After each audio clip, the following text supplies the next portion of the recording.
یاد رہے کہ نبی کریم صلی اللہ علیہ وسلم کو اللہ تعالیٰ نے رحمت العالمین بنا کر مبعوث فرمایا تھا، اور آپ صلی اللہ علیہ وسلم کے دل میں ہر وقت،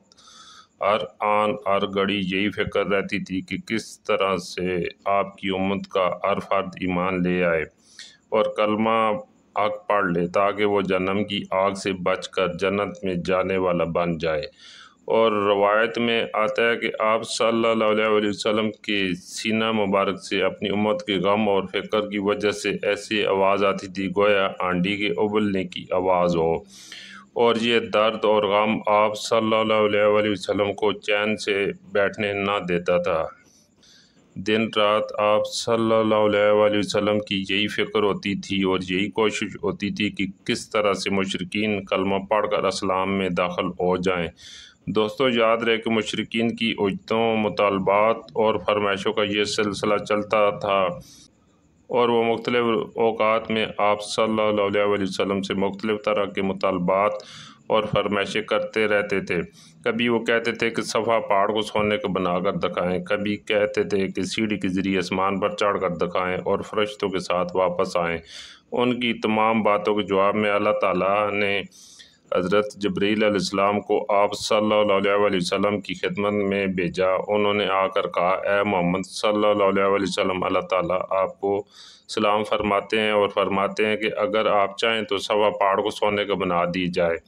اسی طرح ان کے جو مطالبات ہیں ان کو بھی پورا کر دیا جائے، لیکن اس کے بعد اگرچہ یہ لوگ ایمان نہ لائے تو پھر سابقہ قوم کی طرح ان پر ہولناک عذاب نازل ہوگا، ایسا عذاب کہ آج تک کسی قوم پر نازل نہ ہوا ہوگا، اور اگر آپ ایسا نہیں چاہتے تو میں ان پر رحمت اور توبہ کا دروازہ کھلا رکھوں گا۔ اور یہ سن کر آپ صلی اللہ علیہ وسلم نے عرض کیا، باری تعالیٰ آپ اپنی رحمت اور توبہ کا دروازہ کھلا رکھیں۔ دراصل دوستو، آپ صلی اللہ علیہ وسلم چاہتے تھے کہ قریش کی یہ مطالبات جہالت کی بنیاد پر ہیں، کیونکہ یہ لوگ رسولوں کو بھیجنے کی حکمت کو نہیں جانتے۔ رسولوں کا بھیجا جانا تو دراصل مخلوق کا امتحان ہوتا ہے، تاکہ وہ رسولوں کی تصدیق کریں اور رب تعالیٰ کی عبادت کریں۔ اگر اللہ تعالیٰ درمیان سے سارے پردے ہٹا دے اور سب لوگ آنکھوں سے سب کچھ دیکھ لیں تو پھر انبیاء اور رسولوں کو بھیجنے کی ضرورت ہی باقی نہیں رہتی، اور غیب پر ایمان لانے کا کوئی معنی ہی نہیں رہتا۔ پیارے دوستو، آپ کو یہ بھی بتاتے چلے کہ اگر مطلوبہ معجزات پورے کر دی جاتے اور اس کے بعد بھی کفار اڑے رہتے اور ایمان نہ لاتے تو حالات بہت سنگین ہو جاتے۔ ایسے موقع پر اللہ تعالیٰ کی سنت یہ ہے کہ جب بھی کسی قوم نے معجزے کا مطالبہ کیا اور پھر مطالبہ پورا ہونے کے باوجود ایمان نہ لائی تو وہ قوم عذاب و ہلاکت بھیج کر نیست و نابود کر دی گئی۔ لہذا اگر مطالبہ پورا کر دی جاتا تو عذاب کا آ جانا یقینی تھا، کیونکہ کفار کا مطالبہ ان کے انکار کا ایک بہانہ تھا۔ مطالبہ پورا ہونے کے باوجود بھی انہوں نے ایمان نہ لانا تھا، اس لیے ان کا مطالبہ پورا نہیں کیا گیا، کیونکہ اللہ تعالیٰ کا ارادہ نبی کریم صلی اللہ علیہ وسلم کی امت کو محفوظ رکھنا۔ اور دوستو، یاد رہے کہ مشرکین مکہ یہ مطالبات اور فرمائشیں بھی گزشتہ قوموں کے ان لوگوں کے مطالبات سے مشابہت رکھتے ہیں جو اپنے وقت کے نبی کو پریشان کرنے کے لیے اور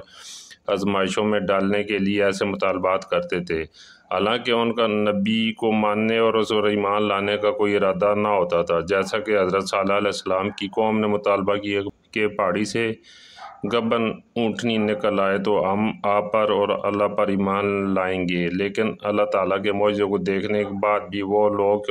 نہ تو اللہ پر ایمان لائے اور نہ ہی اللہ کے نبی پر، بلکہ انہوں نے اس اونٹنی کو قتل کیا اور پھر اللہ کے عذاب کے مستحق ہوئے۔ تو دوستو، یاد رہے کہ مشرکین مکہ کے جن مطالبات اور ان کی جن فرمائشوں کا ہم ذکر کر رہے ہیں یہ بھی بالکل انہی لوگوں کی فرمائشوں کی طرح ہیں جن کا مقصد سوائے نبی کریم صلی اللہ علیہ وسلم کو آزمائش میں ڈالنے کے اور کچھ نہ تھا۔ پیارے دوستو، یہ ہمارے پیارے نبی حضرت محمد مصطفیٰ صلی اللہ علیہ وسلم کی شان تھی کہ آپ صلی اللہ علیہ وسلم نے ہمیشہ ظلم کا بدلہ بھی احسان کے ساتھ دیا، اور آپ صلی اللہ علیہ وسلم مشرکین کی ظلم و ستم بھی سہتے رہے اور ان کی ہر طرح کی باتوں کو بھی برداشت کرتے رہے، لیکن بہت کم موقع ایسے ہیں کہ جب مشرکین کی جانب سے حد سے تجاوز ہوا تو نبی کریم صلی اللہ علیہ وسلم نے دعا فرمائی، ورنہ